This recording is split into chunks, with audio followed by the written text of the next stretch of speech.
میں حاضر و سعدی کا ترجمہ میں صدقے جاواں کہ مجھے جناب رسول اللہ نے پکارا ہے۔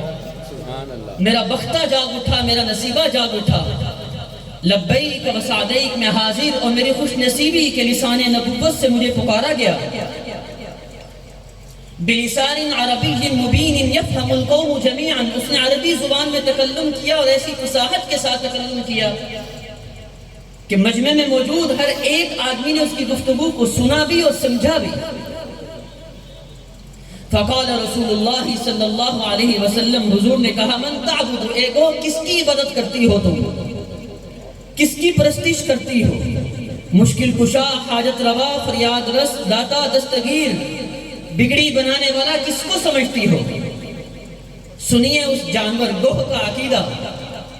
کہنے لگی، الذی فی السماء عرشہ وفی الارض سلطانہ وفی البحر سبیلہ وفی الجنت رحمتہ وفی النار عذابہ۔ میں اس ہستی کی عبادت کرتی ہوں، پرستش کرتی ہوں، مشکل کشا، حاجت روا، فریاد رس، دستگیر، داتا، بگڑی بنانے والا اسی کو سمجھتی ہوں جس کا عرش آسمان میں ہے اور جس کی سلطنت زمین ہے اور جس کے راستے سمندر میں ہیں اور جس کی رحمت کا مظہر جنت ہے اور جس کے غصے کا مظہر جہنم ہے۔ آپ نے پوچھا، اچھا گو من انا، میں کون ہوں؟ فقال، اس گوہ نے کہا، انت رسول رب العالمین، آپ تو رب العالمین کے رسول ہیں، وانت خاتم النبیین، اللہ اکبر، آپ صرف اللہ کے رسول ہی نہیں بلکہ آپ وہ ہستی ہیں کہ جس کے سر مبارک پر اللہ تعالیٰ نے ختم نبوت کا تاج بھی سجا دیا ہے۔ آپ پر نبوت ختم ہو چکی ہے، مکمل ہو چکی ہے۔ انت رسول رب العالمین وخاتم النبیین، قد افلح من صدقک وقد خاب من کذبک۔ تحقیق کامیاب ہوا وہ شخص جس نے آپ کی نبوت اور رسالت کی بھی تصدیق کی اور آپ کی ختم نبوت کی بھی تصدیق کی، اور نامراد اور ناکام ہوا وہ شخص کہ جس نے آپ کی نبوت کی تصدیق تو کی لیکن ختم نبوت کی تصدیق نہیں کی، یا سرے سے دونوں کی ہی تصدیق نہ کی۔ جب یہ گوہ نے تکلم کیا، گفتگو کی، زبان سے بولی، فَأَسْلَمَ الْأَعْرَابِي، وہ بدو بھی مسلمان ہو گئے۔ سبحان اللہ، ذرا بلند آواز سے کہیے سبحان اللہ۔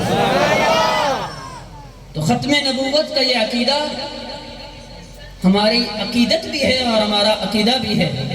یہ نبی کریم حضور اکرم صلی اللہ علیہ وسلم کا ہم پر حق ہے کہ ہم حضور کو اللہ کا نبی بھی مانیں اور اللہ تعالیٰ کا آخری نبی بھی مانیں۔ بخاری شریف کی حدیث ہے کہ جناب رسول اللہ صلی اللہ علیہ وسلم نے ارشاد فرمایا، فضلت علی الانبیاء بست، اللہ تعالیٰ نے مجھے انبیاء کرام کی جماعت میں 6 چیزوں کے ذریعے فضیلت دی ہے، اور اس میں آپ نے ارشاد فرمایا کہ اعطیت بجوامع الکلم، وفی روایت اعطیت جوامع الکلم، اللہ تعالیٰ نے مجھے جوامع الکلم عطا فرمائے کہ بات تھوڑی اور معانی زیادہ۔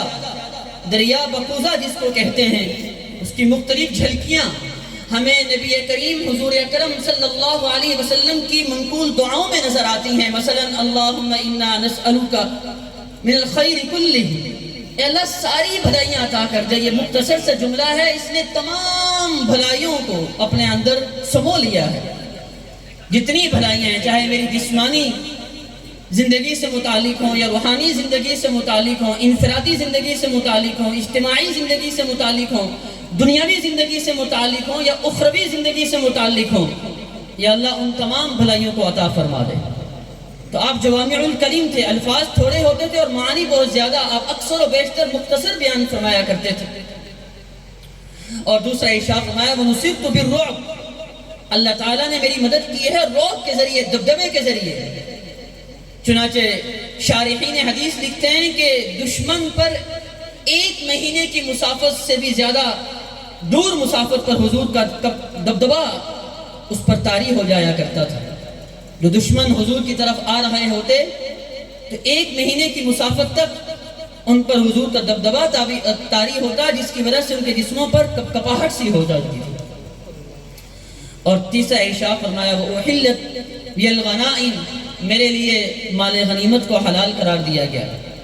پہلی کسی امت کے مجاہدین کے لیے مال غنیمت کو حلال نہیں قرار دیا، میری امت کے مجاہدین کے لیے مال غنیمت کو بھی حلال قرار دے دیا گیا۔